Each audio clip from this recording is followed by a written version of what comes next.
ভালো সুযোগ, সুন্দর সময়। সোনার হরিণ কখনো আসে না, নিজের থেকে সৃষ্টি করতে হয়।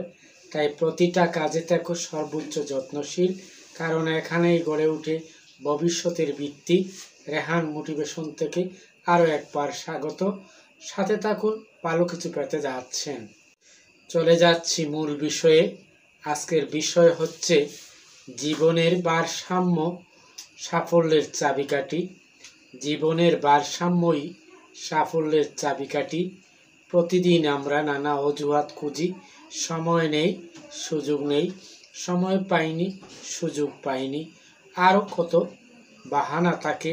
কিন্তু তুমি জানো কি, অজুহাত আমাদের উন্নয়নের সবচেয়ে বড় শত্রু। যদি এগিয়ে যেতে চাও, প্রথমে অজুহাত ত্যাগ করো।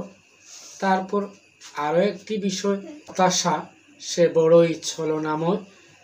সে ধীরে ধীরে মনটাকে ঘুরিয়ে দেয়, আশা কেড়ে নেয়, স্বপ্ন ভেঙে দেয়।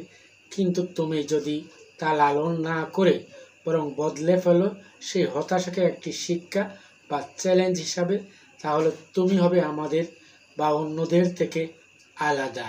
হ্যাঁ, আরও একটি প্র্যাকটিক্যাল বিষয়, আয়ের অধিক ব্যয় কেবল অর্থনৈতিক ভারসাম্য নয়, মানসিক চাপও তৈরি করে। নিজের প্রয়োজন আর চাহিদার মধ্যে পার্থক্য করো। অপচয় রোধ করে তুমি শুধু টাকাই বাঁচাবে না, আত্মবিশ্বাসও গড়বে।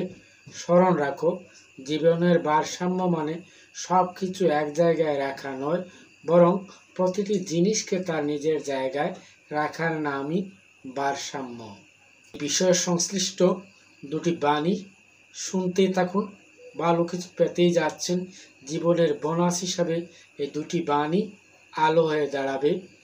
এক, জীবনের ভারসাম্যই সাফল্যের প্রকৃত চাবিকাঠি। যেখানে স্বপ্ন, পরিশ্রম আর মানসিক শান্তি একসাথে পথ চলে, সেখানেই গড়ে ওঠে সত্যিকারের জয়।